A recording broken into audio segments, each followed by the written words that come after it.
Ernesto Alanis, and this is lesson number 2 in our study of God and money. And we're asking really 2 questions, and I should have been more direct with this last week, but we'll do this now. One of our goals is to honor God with our finances. We want to honor God with being stewards of what He's given to us. It's a big deal. We want to be honoring to God with our resources. But 2, I'll say this as easy as I can say. I pastor in a city called Flint, Michigan.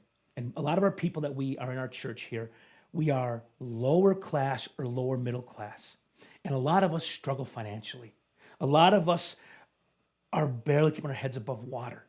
And I want this series of lessons to be helpful on how to live a life financially where we're not poor. My goal is not to be rich. My goal is simply to not be always stressed out, beat up, financially wrecked all the time. There are going to be hard times, but our life doesn't need to be hard times all the time here in America. I know if you're watching this from around the world, it might sound like crazy because in places like India and Latin America, subsistence is the standard you live by. In America, we live in one of the wealthiest nations in the world, and there's opportunity to garner resources. So, talk about work. One of the first steps to honoring God with our resources and having resources at all is working hard. The second lesson is also about our attitude. Today we talk about contentment. We talk about contentment, being content, being satisfied with what you have. There's a passage in the book of James talks about temptation. And it says that there's 3 temptations. There's the lust of the flesh, the lust of the eyes, and the pride of life. The lust of the flesh, the lust of the eyes, and the pride of life. And these 3 things, what does that mean? Lust of the flesh, temptation of pleasure. Lust of the eyes, the lust to own. And the pride of life, the temptation to be. The temptation to feel, the temptation to have, and the temptation to be somebody. Flesh, eyes, and pride. What's incredible is if you watch commercials on TV, Pastor Rick Warren mentioned to his children how, if you watch TV, every commercial you watch on television is going to apply one of these temptations to make you want their products. They're going to make you feel like, you'll feel better if you have our product. Or if you own this, then you'll be happy. Or there's also the pride of life. If you own this, you show you're somebody. It'll give you stature. It'll make people will know you're the man or you're the woman. And so companies use these 3 things to make you want to buy their products. They sell discontent. It's why I don't go to the mall. I don't go to Best Buy because when I walk in those stores, I don't know I need anything until I walk in a store and you see these great displays and say, oh, I need all this stuff. I need new shoes. I need new pants. I need a new TV. I want. And discontentment drives a lot of American economy. I used to, whenever a new Apple iPhone came out, I would do what I had to do to get that new product. I want to have the newest tech in my pocket at all times because I was discontent with what I had. And this desire to have is going to be one of these 3 temptations. Temptation to feel, the temptation to own, temptation to be, that are going to hurt our financial standings. If I have to have that new fridge, I might indebt myself to do it. If I have to have a new car, I might overextend myself. If I have to go on that vacation, I have to buy it because the deal is too good to pass up. Or I feel bad I feel bad today, I feel discouraged, so I have to go shopping to make myself feel better. And we've all done it. I remember being in Chicago in college, and I had a bad day. I think I failed a test. I was feeling discouraged. I was feeling kind of bad. So I walked down to Borders over on the Miracle Mile, and I bought a Billy Joel CD. Came home, listened to it, and I'm like, well, you know what? Life's crappy, but I got this new Billy Joel CD. As though this Billy Joel CD was going to actually make my bad grades go away. Discontentment is one of the curses of our age. But Paul in Philippians chapter 4 says this incredible teaching. So he says. He says in Philippians 4:10-13, I rejoiced in the Lord greatly that now at length you have revived your concern for me. You were indeed concerned for me, but you had no opportunity. So concern means you gave me money. Paul's saying to this church, you sent money to help me, thank you. I didn't have need, but you heard I had need, so you sent money to me. Verse 11, not that I'm speaking of being in need. He goes, I don't need it. I'm not going to die without your help, but I'm grateful for it. But listen what he says. Not that I'm speaking of being in need, for I have learned in whatever situation I am in to be content. I know how to be brought low. I know how to abound. In any and every circumstance, I have learned the secret of facing plenty and hunger, abundance and need. I can do all things through Christ who strengthens me. There's a lot here. How do we find contentment in a world that doesn't want us to be content? The world wants us to be discontent. The world wants us to feel off our stinking center. How do we find satisfaction in whatever you happen to have? First, contentment is a skill we learn. Contentment is a skill we learn. Paul says, this is what Paul says here. Paul says, I have learned to be content. This is something that didn't come to Paul naturally. He had to learn this with the Lord. This is a part of maturing as a Christian. We have to learn to be satisfied with what God has given to us. So the natural, we weren't a Christian. We meet Jesus. And we have this whole way of doing things. We had inherited from the culture this discontentment, this need to have, to buy, to keep up with the Joneses, whatever. But in Christ, we must learn to be content. We have to learn, as we walk with Jesus, to be satisfied with whatever he has given us. Whether that's poverty, lower middle class, middle class, whatever you happen to be, saying, this is what I have received from the Lord, and I will be content with it. I'll be grateful for it. Learning to be content with what we have been given is a tough skill to learn. Now listen to this. Next thing we learn is this. Contentment is not based on our station in life. Some might say, well, I'll be content if I made this much money. If I made this much money, then I'd be content. Then I would be happy and I wouldn't need any more. Listen to this. He says, I have learned in whatever situation I'm in to be content. I know how to be brought low. I know how to abound. In any and every circumstance, I have learned the secret of facing plenty and hunger, abundance and need, which tells us that contentment is deeper than how much money you got, which also means money doesn't make us happy. And we know this. Think of all the celebrities and athletes who have money we can't even dream of. And they're dealing with the same sin and the same dissatisfaction that we're dealing with.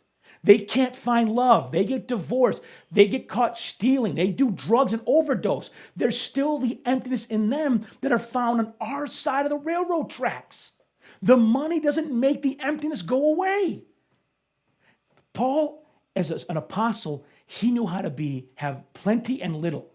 He went to Philippi, the book of Philippians we're reading. In Philippi, he lived with this lady named Lydia. Lydia was a business owner in the city of Philippi. She was very well-to-do. She did good in her trade. And she gave a place to stay for Paul and all his traveling companions. They say they had a place to sleep. They probably had food, probably had a place to lay down, blankies, little mat on the ground, maybe even a bed. In Philippi, he lived a good life. He had food. and comfort. But some places he went to, like Thessalonica, he had to work a job all day long and then be a preacher after getting with work. It was hard sleeping in his tent on the ground, financially just barely making it, just to bring the gospel to people there in that city. So he had been in both situations. He had been poor and he had been taken care of. And in both positions, he was in both places satisfied with what God had given him. Money was not the thing that brought him joy. Do not think that if you hit the lottery, that will bring your life an incredible joy you do not know right now. And my personal story. I remember growing up very poor in the city of Flint, on the east side of the city. We were on welfare. We used food stamps. We go to the food bank and get like government groceries. I don't know. Some of you don't know what this is, but government groceries would be often, they'd be like white boxes with just black text, peanut butter or butter or cheese. You just say cheese on it. It was crazy. It was government cheese and government peanut butter, government raisins. And we'd go to this weird store and we'd get a certain amount of food based upon the size of our family. It was my mama and me and my brothers. Now, I didn't like being poor. I didn't like it. I was embarrassed sometimes. Paying with food stamps, I was embarrassed sometimes. I remember being in Flint one day. I think we're on Dort Highway making a left-hand turn, and our big old rust-out Suburban died in the middle of the street. And people were beeping us, and no one was helping us. And I remember just hiding there in my seat, feeling so bad, like, God, like I didn't know God back then. I just felt so embarrassed. I wish someone would help us. I wish this wasn't our life right now. But you know what's crazy? Even when we were poor, I can remember those memories of being embarrassed paying with food stamps. I can remember the memory of breaking down in the car. Those are two memories. I remember more than those. I remember, even though we were poor, sitting on the living room floor of our little ghetto janky house on the east side of the city, and me and my brothers and mama cutting coupons. I remember mom just wrestling around with us and tucking us in and giving us kisses on our heads. And even though we were poor, we were together. And man, there were times in my life as a child where we had money and things were worse. In my personal story, those times of great poverty, when there was peace and no one screaming at us in our homes, those times were sweeter than the other. The money wasn't as good as the unity, as the sweetness, as the fellowship. Money is not going to make us happy. The secret to contentment, whatever it is beyond money. You can be poor and still content. You can be middle class content. But you also can be middle class and discontent. You can be rich and be discontent. Money is not the secret to contentment. It's like, Pastor, you don't understand. Listen, I lived in India in a village with no running water, with no power. We have had nothing. We went to India, my wife and I as missionaries, and we didn't raise support. We just went. There were some months like only like $100 would come in for the whole month, and we had to live on that rice. We've done it. And those were good years. Those were sweet times I wouldn't trade for nothing. I was content then, and I was content when I was working at a big old mega church making better money than I made my entire life. In both seasons, fully content and grateful to God for how he provided for us. And that's the secret. You got to learn it. It's more than money, but the secret of it all. How can you be content when things are hard? How can you be content when the job doesn't pay enough or the benefits are just awful? How can you be content when things are financially difficult? What's the secret? Verse 13. Here is the secret. I can do all things through Christ who strengthens me. That's the secret to contentment. It's not money. It's not a promotion. It's not a job or a house or a new car. The secret is resting in Christ. The secret is Christ in you, the hope of glory. You trust Jesus and you know that he's with you, he's for you, and you can do this thing through his power. That's the secret. Christ is on your team. That's it. Rich, poor, middle class. If Christ is with you, you can be content with whatever you've been given. And we need to learn how to trust Jesus with our financial position so that we're not always living with this discontent, with this want, with this envy, this jealousy. We're not always looking to some material good, some purchase to make us feel better about our lives, because it's not going to work. Whatever you buy, the new models coming out next year are going to make your model feel lame. That's what's going to happen. That's what's going to happen. We as a church have learned this very well. Most of our church's gear, the camera that films this, the truck the van that we use to pick up people on Sundays, all the gear we own as a church is secondhand goods. We're friends with churches that have money in the suburbs, and those churches that we know that are wealthier than us, when they buy new stuff, they give us their old stuff, and that's all we got. That's all we need. We make it worth. My kids, I don't buy new clothes every year. We have friends of ours who their kids outgrow clothes and they give us the old clothes and our kids wear it and love it. We don't feel bad or embarrassed about it. We make it go. And we're grateful that someone outgrew clothes and bought nice clothes we can get second hand because it's awesome. These are pretty cool outfits that way. Contentment. So here's the questions. In your life right now, are you content with your financial position?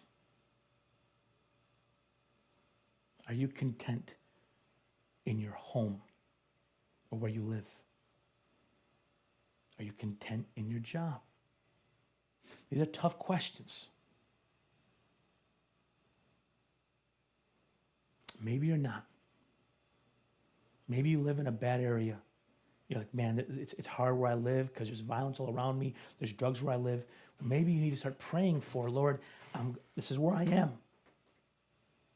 And I trust you to take care of us. But Lord, we're going to work hard to get out of this neighborhood. Now, we're talking about more of that later. But even if you're working for something else, even if you're working towards a goal, we can't hate where we are. We got to be grateful. Even if our house isn't good, it's still a house. It still provides shelter over our heads. That's still a blessing. Are you content or are you discontent? And the main question is why? What are you discontent about? Whose fault do you think this is? So, next week we begin talking about actual money. How to steward it, how to spend it, what to do with it when you get it. But these first two lessons on work and contentment are there to help just pave some basic foundational stones on how to be good with the money God gives us. So, with that said, we will see you next week as we talk about God's view of money. God bless you.